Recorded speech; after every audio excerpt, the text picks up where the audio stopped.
Today I want to talk to you about consent, abuse, and basically what's been going on in the YouTube community in these last couple of weeks.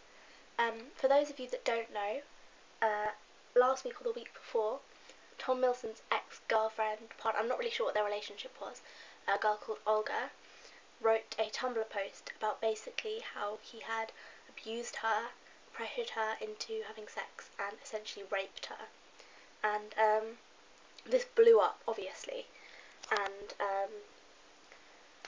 Tom Milson's stuff was removed from DFTBA, and then Hank and John Green made a post about basically consent abuse, and they made a video as well. And I found all this out from my friend, and I was a bit shocked, but I mean, I didn't take too much interest in it because I would never really watched Tom Milson, I didn't really know who he was. And then a few days later, a lot of allegations came in about Alex Day, and this really shocked me because I'm an avid watcher of him, or was, and he's a major YouTuber. He has over 1 million subscribers. Like, he's a big player in the British YouTube game, and I did a lot of research, read a lot of Tumblr posts, and I basically came to the conclusion that what all these people were saying was probably true. And Alex then made a Tumblr post of his own, talking about like how he'd never had sex with someone under the legal age, which is 16 in the UK, and how he says that he's never had kissed or had a sexual relationship with someone who he thought definitely didn't want to. But the issue with this is people don't have to just say no. There are so many ways that people can't give consent. For example, someone can't give consent if they are under the influence, so if they've taken drugs, alcohol, if they're unconscious, etc., asleep, they physically cannot give consent. Someone also cannot give consent if they are underage, so if they're 15, 14, 13, because the legal age is 16 in the UK, and I know it's higher in certain states in America, they cannot give consent. As much as they might want to have sex with you, if you have sex with them, it is rape because they are underage, and so they cannot legally give consent. And also, someone doesn't necessarily give consent just because they don't say no. You can tell from their body language, the way they're behaving, if they want to have sex with you or not, or want to kiss you, or want to do stuff like that with you.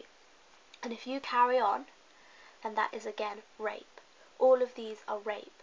So if they legally can't give consent, if they physically can't give consent, or if you can tell that they don't want to give consent, then that is all rape.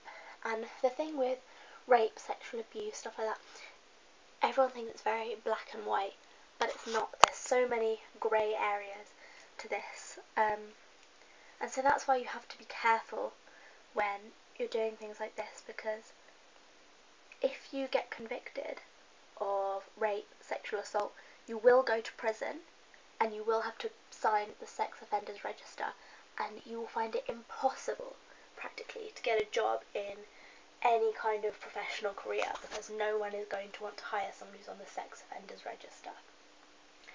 I think this is the issue for Alex Day and Tom Milson. Their entire careers have pretty much been destroyed. Like, all Tom's stuff is down from the DFTBA website, all his music and everything. He's no longer represented by them.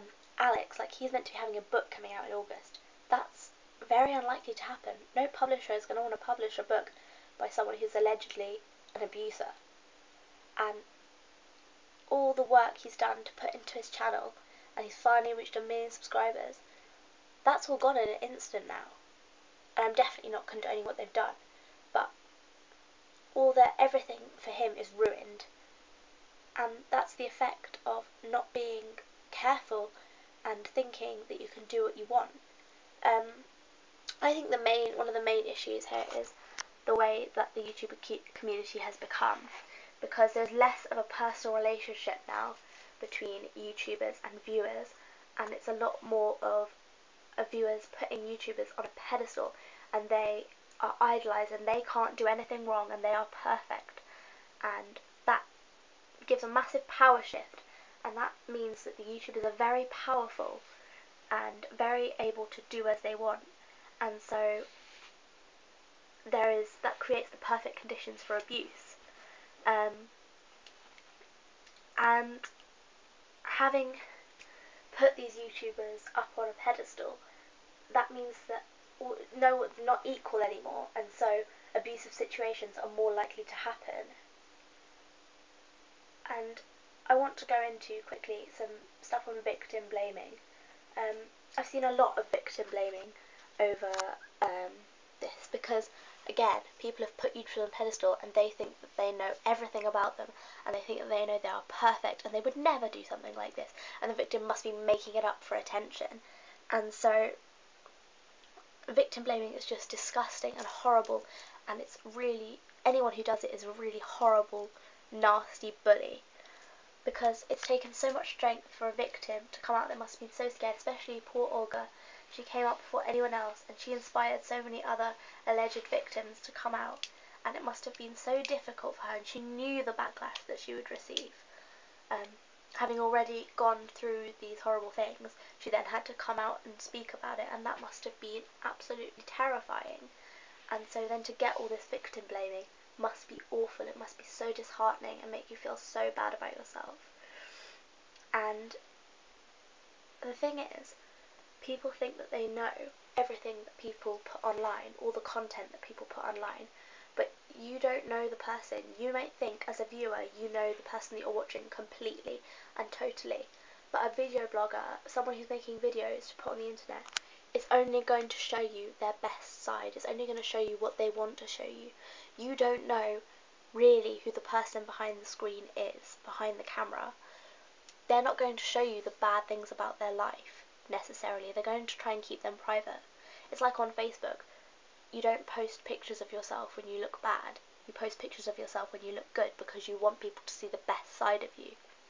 And so it's the same with YouTube. People are only going to show you the good parts of them, and they're not going to broadcast the bad things, which most of the time is fairly harmless. But see, viewers then think that they're perfect and don't think that they'd be capable of doing something like this. Also, sending hate to the abusers is not going to make anything better for anybody. And we've got to think of the innocent until proven guilty thing.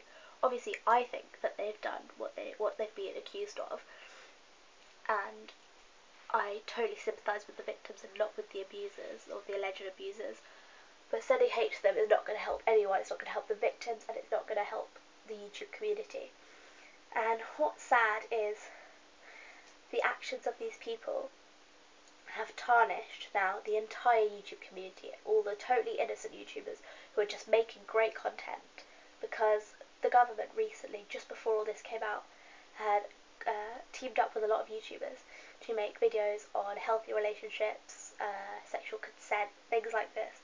And I thought that was an incredible step. It was the government recognising the power of YouTubers and YouTube, but their power for good, and the whole world was starting to accept YouTube.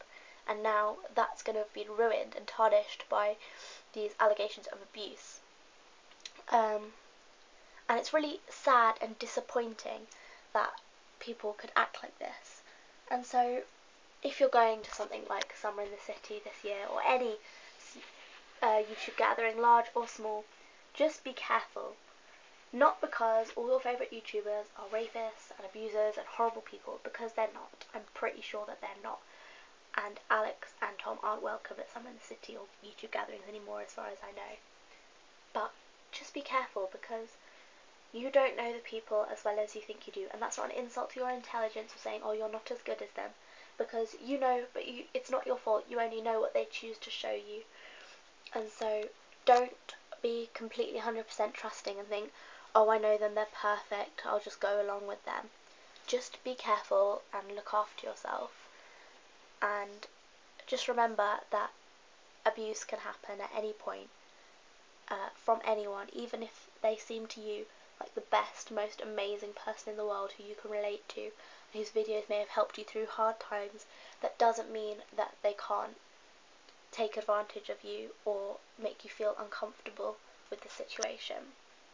So yeah, I just wanted to make a video about this because I thought it was an important issue to discuss.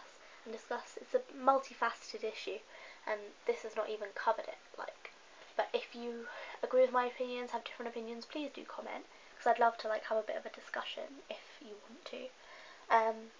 Yeah, like, subscribe, you know, the usual stuff that every YouTuber says, and stay safe if you're going to gatherings. I will speak to you again soon in another video. Bye!